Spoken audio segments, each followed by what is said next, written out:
Hey, y'all know I just found out when you throw a boomerang, it's actually supposed to do the, it's supposed to come back. You supposed to catch it? Huh?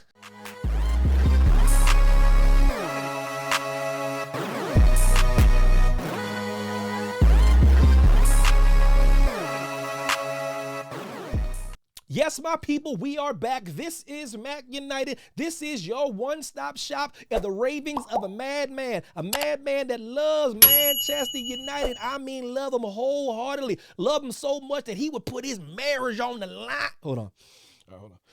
All right. I thought about it, though. Old Trafford, the home, the Mecca, the church, the foundation of my favorite squad. And it's been interesting. Getting very close to the transfer window closing. August 17th can't come fast enough. Arsenal will be there. They will be primed. They will be ready. They are signing a whole bunch of whippersnappers that are going to piss me off throughout this entire campaign. But that brings me to Ruben Amorim and him's whole changing of the culture. And when somebody says they're changing the culture, then a wily veteran steps up and says he actually is changing the culture. And that wily veteran is Luke Shaw. Do y'all rock with that? Do you believe it? Do you understand it? Do you care when a person, what I believe has a little bit of pedigree, a little bit of clout, a little bit of cachet, says something backing up the manager? Is it just hyperbole? Is it just talk? What say y'all? But to that account, Luke Shaw has said he has praised Ruben Amorim's impact on Manchester United. Luke Shaw has spoken out about the major cultural shift happening at Manchester United under new manager Ruben Amorim. According to Shaw, Amorim has eliminated the stragglers, players who weren't fully committed, and brought a new level of professionalism and accountability to the squad. Now, the only thing I don't like about that kind of stuff, my people, is when you say stragglers and you're mentioning people and you know damn well there's certain players that have already left. So you clearly are talking about a Marcus Rashford. You're clearly talking about Anthony. I believe you're alluding to a Garnacho. And I just say it. Don't say you don't want controversy. Don't say you don't want unwanted pressure to a team if you're going to say something that makes people draw conclusions anyways. Damn it. Don't let everybody walk around like Columbo or Mrs. Marple or Poirot. Just say it with your chest, bruh. You a grown man, say it with your chest. But Shaw says the environment at United used to feel negative and toxic, but things have changed. Amorim demands 100% effort from every player in training and matches. If you are not meeting that standard, you simply won't play no matter who you are. I don't mind that. I don't mind the bottom guy getting treated like the top guy and vice versa. But what I want that to do is translates into wins. How many times have y'all seen managers and coaches of any sport in the world that says they're changing the culture and I want 100% accountability and I want to do this and and then the results don't translate. Now, I'm all for everything he's saying. Hold players accountable. Hold them to a higher standard. Damn it, this is Manchester United. Damn it. But you guys got to win games. You got to qualify. You got to move up that table because where we were last season is not cutting the mustard.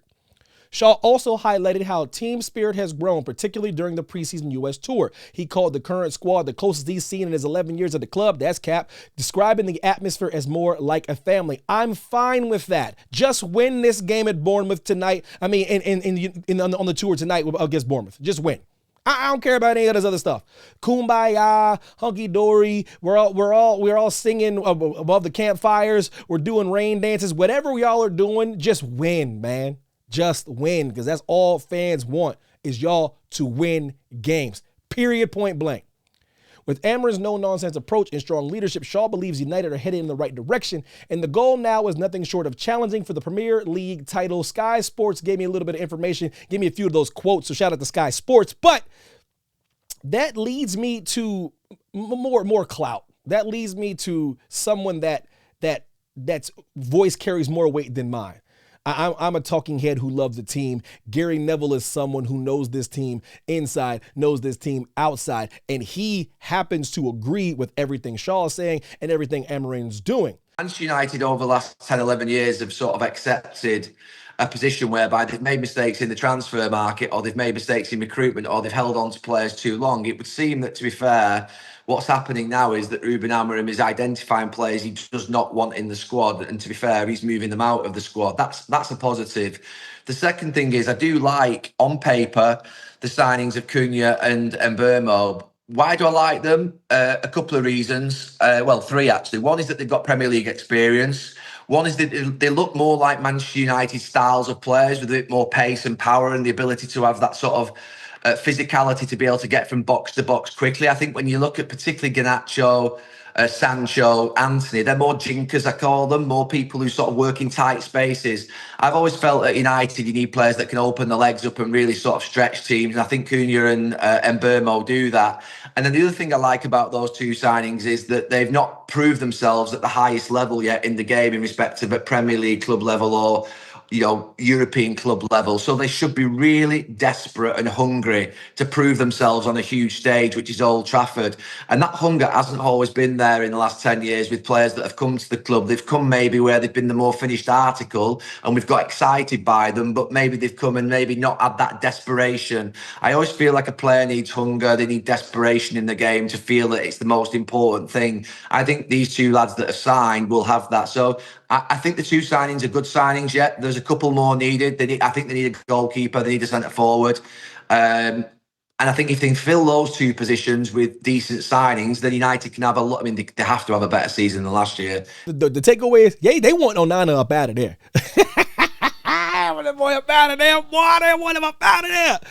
I ain't mad at him, man. You need confidence when you see that goalkeeper. You don't need nobody in the back looking behind it like this. You don't need nobody doing this right here. You need them to look straight forward and knowing they got somebody behind there that's going to keep everything out of the back of the net, especially in the final third. Let's keep it a Bean, but a Mr. Bean. But I agree with Neville, but I just want to see things happen. It's early. I'm irrational. I'm a fan. Fan is short for fanatic. I'm a psychotic. So let's see what happens tonight with Bournemouth.